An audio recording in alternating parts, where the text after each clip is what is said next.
aquí estamos de regreso. Sigue en pie el debate que ustedes han visto en la pantalla. Tal vez no sea tan virulento como el que se ha producido fuera de cámara.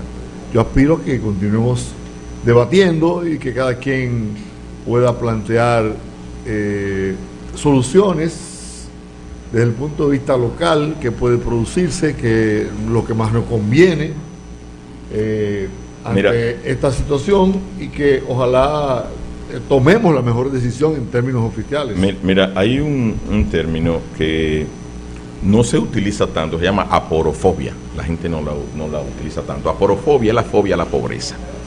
Y los haitianos realmente, yo no sé si ustedes se acuerdan que Angela Merkel permitió una cantidad de sirios que fueran, y que el primer ministro Trudeau llegó al aeropuerto de uno de los aeropuertos de Canadá e invitó a una cantidad de sirios. Le dijo: bienvenido a su patria, ustedes son de aquí ya. El primer ministro Trudeau.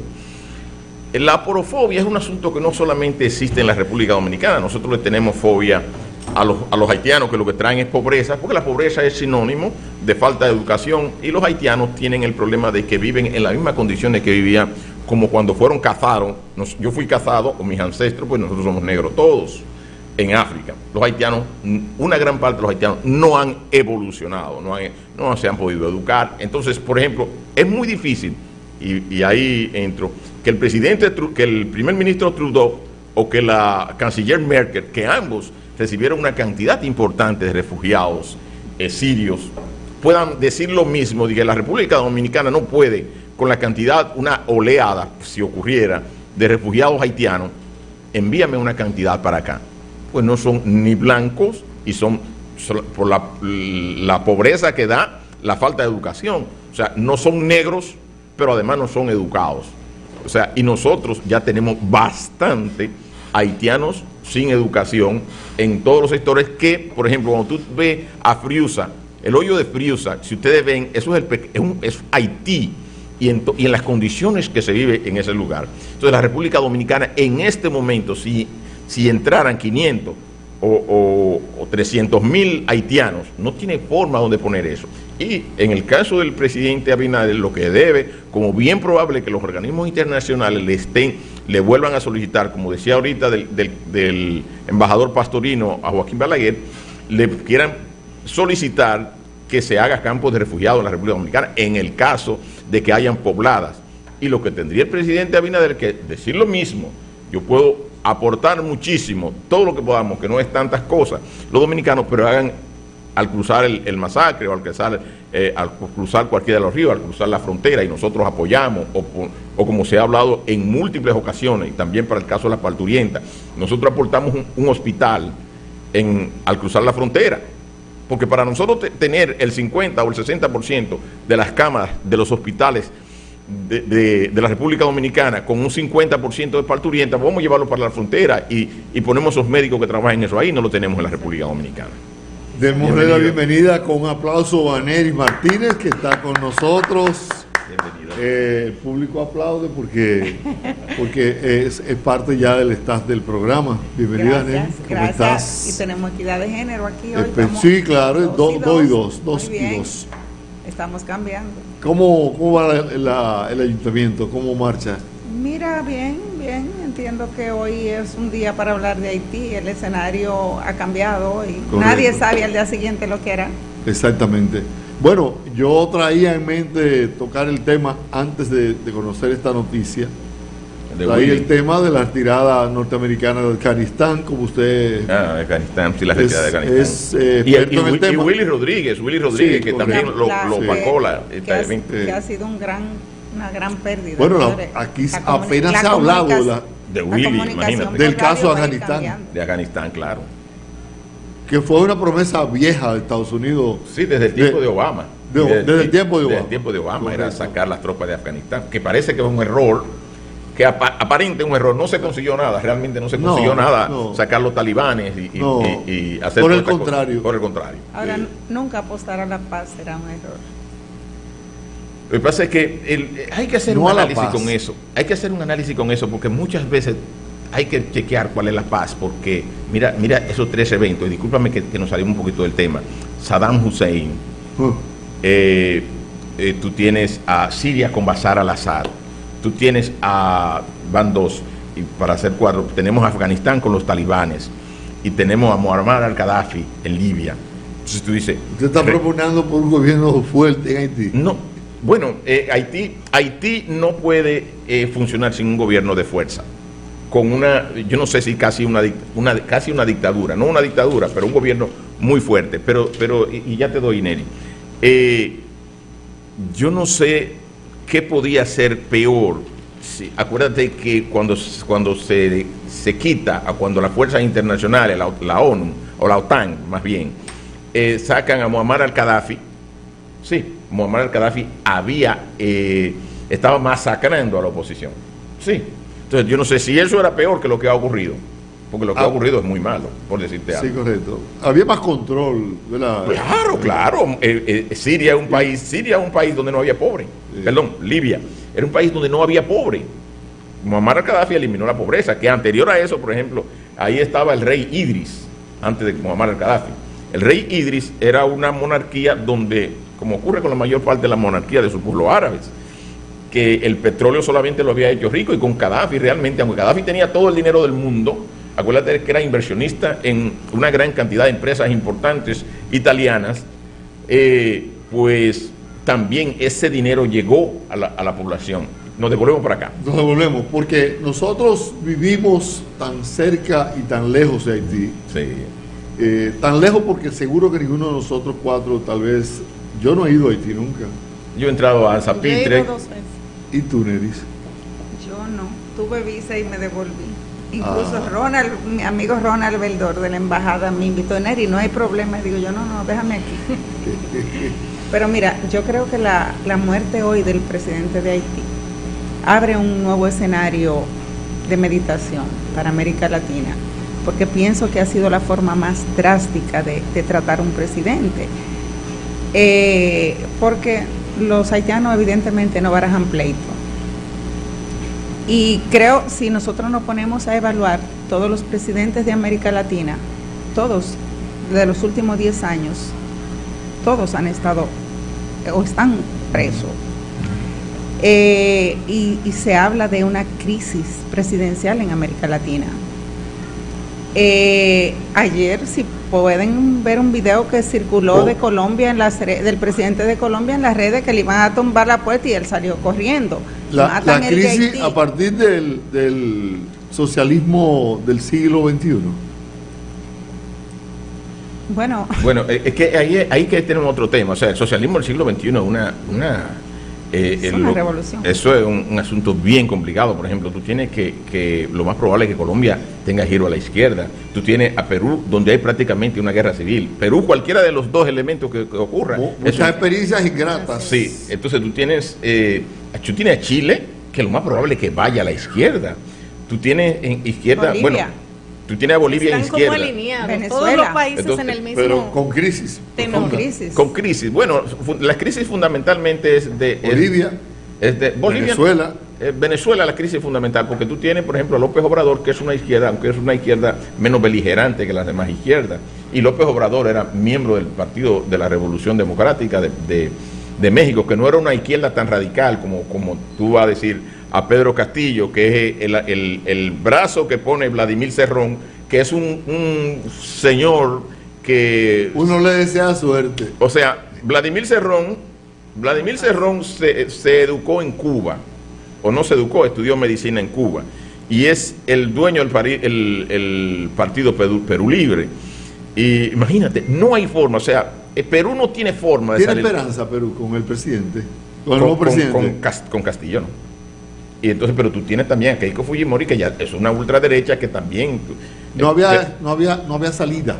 Perú, después de la segunda vuelta, porque antes de la segunda vuelta había salida, pero se lesionaron. ¿Pero con quién? ¿Con Keiko? Con Keiko no. Antes de la segunda vuelta tenían 7 u 8 candidatos. Acuérdate que Perú, Pedro Castillo gana el primer lugar con 17 y Keiko pasa al segundo con 13. Imagínate cuántos candidatos hay, 13 y 7 son 30. Es con menos de un 30% que pasan el primero y el segundo lugar a bailotearse para unas elecciones. Y eso hace una polarización de izquierda y derecha. Muchos analistas internacionales consideran que esto es como un invento. Lo de Perú. Y otros países del área con bueno, este modelo. Lo que pasa, esto que se origina en Brasil y que lo origina Lula da Silva con Fidel Castro, es el asunto de la toma del poder utilizando los métodos democráticos para luego, utilizando los métodos democráticos, perpetuarse en el poder. Por ejemplo, si tú ves al presidente Ortega va a unas elecciones al estilo Vladimir Putin, que va a unas elecciones donde la oposición no existe o está presa o está amarrada. Entonces tú dices, no, pero nosotros ganamos por método democrático. Mira, pero también tenemos el caso de Venezuela. Pero Venezuela, ahora mismo, perpetuado en el poder. Hoy dice Maduro que a Estados Unidos que no se involucre, no se meta en las elecciones venezolanas. Entonces eso es lo que tenemos, la izquierda y una gran cantidad de los países latinoamericanos están girando hacia la izquierda. Tú tienes que en el Cono Sur, yo reitero permanentemente, y voy a dar paso ahora mismo, una cosa que digo siempre: la República Dominicana es el mejor país de Latinoamérica. Sin duda. Porque nosotros eliminamos el conflicto ideológico en el 70. Gústele a quien le guste, en el 60 y 70 eliminamos el conflicto ideológico. Aquí la gente son PRDistas, PRMistas, PLDistas, y se cambian de un lado para otro. Y pueblistas, y se cambian de un lado para otro. Sí. Y se cambian de un lado para otro porque lo más importante que somos es dominicanos. Exacto. No tenemos diferencia. Verde, rojo, somos morado. Dominicanos. Verde, rojo, pero blanco, morado. Lo más importante es que somos dominicanos. No tenemos ideología. Y qué bueno que es así. Aquí no te aparece una izquierda. La alternabilidad en el poder. Y claro, y eso es bueno. Y se alterna el poder. Y una cosa muy importante que ocurrió ahora es que se mete preso al que sale cuando hay elementos. Porque eso te dice que si tú caes en un cargo público, tú tienes que chequear y verte en el espejo del general, y verte en el espejo del procurador, y verte en el espejo de muchas personas que ahora mismo no estamos alejando de la frontera. Están durmiendo con rota, pero estamos hablando de política internacional.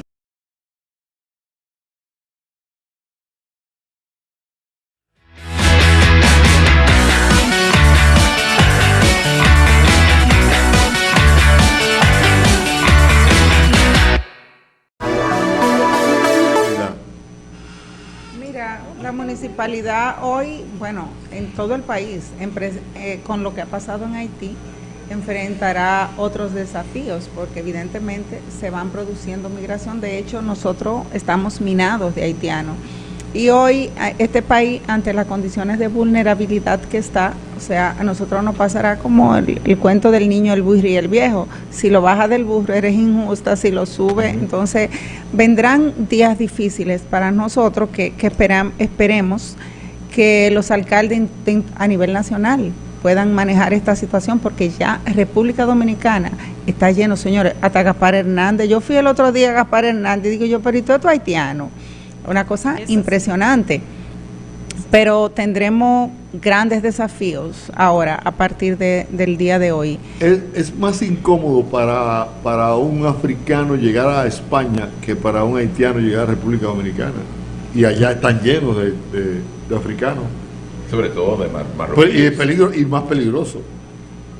Sin embargo, la nota que escribió el presidente de la República en el día de hoy, el licenciado Luis Abinader, creo que debe ser apoyada por todos los dominicanos, claro. Porque dice lo que ha sucedido no solo para Haití, sino para la región, atenta. Correcto. No solo para Haití, sino para la región, para toda América Latina. Y eso tiene un mensaje claro y preciso. Entonces debemos estar muy atentos y apoyar cualquier decisión que tome el presidente de la República. La anarquía que presidió estos hechos dice que es un país de difícil control, de difícil dominio. No hay forma. Pero es que no hay forma, porque es su cultura arraigada. Date cuenta que ellos acaban con todo. O sea, ellos no tienen que ver. Si ellos tienen que llegar aquí y para rebelde ellos... sin causa, porque bueno, sin causa. Ahora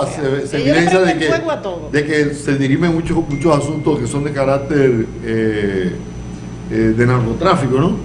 pero en otras instancias sociales esa expresión de rebeldía no tiene sentido. Mira, y ahora mismo, porque la prensa no le da mucho rating a lo que está sucediendo en la República Dominicana, porque recuérdense que aquí hay muchos grupos en los medios de comunicación que pertenecen a las distintas organizaciones que tratan de apañar lo que sucede con Haití. Pero aquí hay una situación difícil con los haitianos en muchos lugares, y principalmente en el este de nuestro país, que es donde más se requiere de que los espacios sean más libres, sean de mejor tránsito, sean de menos conflictos. Y de ese proceso de haitianización, los verdaderos y auténticos responsables han sido los gobiernos dominicanos. De 1996 para acá. Ese proceso ha contado con la anuencia, sí, con la mira, permisividad.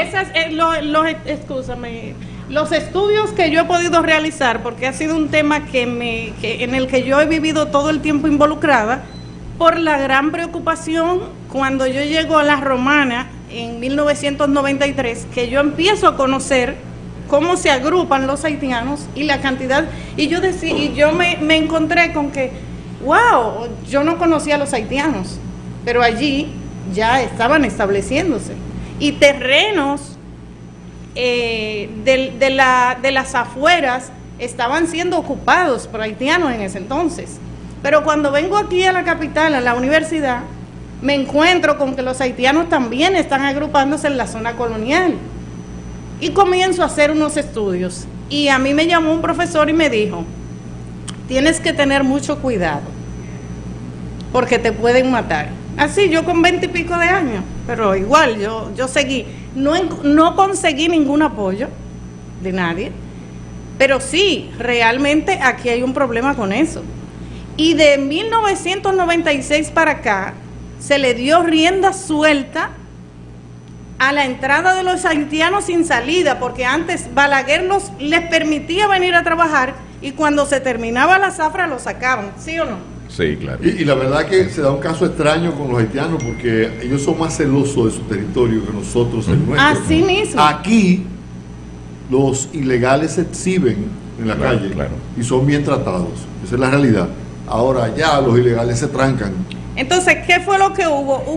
Hubo acuerdo entre el gobierno y los empresarios, porque la mano de obra de los haitianos, mucho más económica, y ellos la necesitaban. Es tanto así que dio pena y vergüenza ir a Valle Nuevo, donde la mano de obra haitiana, en unos lugares donde no está permitida la agricultura, y hasta asentamientos de casas para que ellos estén más cerca de las fincas.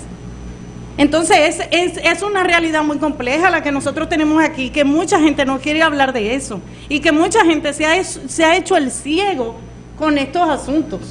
Y esa es una realidad que está ahí, y es una realidad que más tarde va a ser mucho más difícil. Y una realidad superior al interés particular de empresarios, de contratistas, que, claro que sí, por las razones que tú esgrimes, por asunto de costo, procuran tenerlo en sus predios. Y por asunto también de gente que vende a Haití, gente que hace buenos negocios vendiendo. Haití es un mercado muy importante para la República Dominicana.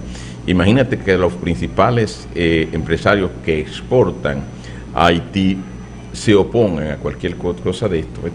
Eso hace que los haitianos intenten cerrarlo, y aquí los grupos más importantes de la República Dominicana están vinculados a eso. Es que es un gran mercado. Pero mira, Haití comenzó su historia como lo está haciendo hoy. Haití permanentemente ha hecho esto, porque Haití comienza decapitando a los blancos, que realmente esclavizaron de una manera feroz, brutal, como lo hacían los franceses, y eliminó todos los mecanismos de producción junto con los blancos, porque lo que los esclavizaban no solamente eran los blancos, sino las plantaciones. Acuérdate que Haití era la colonia más rica de América, fundamentalmente la colonia francesa.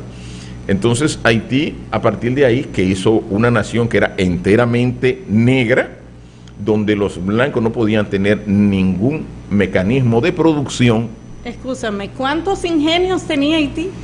27. Algo así. Haití era la colonia más rica que tenía. Era la ese pedazo era antes un poquito menos, de 27.000 kilómetros cuadrados. Antes era menos, porque nosotros perdimos a San Rafael de la Atalaya, perdimos unos cuantos poblados, a Hincha, a varios poblados se cedieron a Haití. Entonces, en ese pequeñño espacio que se dieron desde que los bucaneros, que bucan, para lo que tengan, no es más que asar carne. Eso de ahí viene el término bucanero. Gente que vendía carne asada a las personas que venían en las embarcaciones para la carne con la que se alimentaban.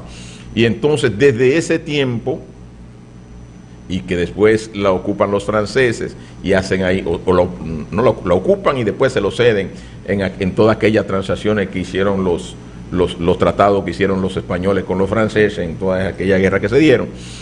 Y a partir de ahí hizo Francia su colonia francesa, su colonia, y bueno, en Francia alguien le llegó a decir al rey de Francia en una ocasión que era un territorio tan bueno, tan bello, tan importante, que podías utilizar la misma ropa todo el año. Oye bien, que eso en Europa no sé, nadie puede pensar que tú puedes usar, como usamos en el Caribe, la misma ropa todo el año. Y entonces Haití, de hecho, la hermana de Napoleón Bonaparte vivió en Haití en el tiempo también de la guerra napoleónica, o la guerra donde vino el general Leclerc. Y entonces todo esto, Haití, después de toda esa bonanza, y bonanza para los blancos, jamás para los negros, bueno, pues decidieron desarticular aquello, y Haití ha venido a ser permanentemente, y solamente ha tenido estabilidad y paz cuando ha tenido una dictadura larga, como la de los Duvalier, por ejemplo, porque es una de las dictaduras más largas que ha tenido ese país. Vamos a hacer una paradita, ¿qué les parece? Vamos entonces al cambio y al regreso continuamos.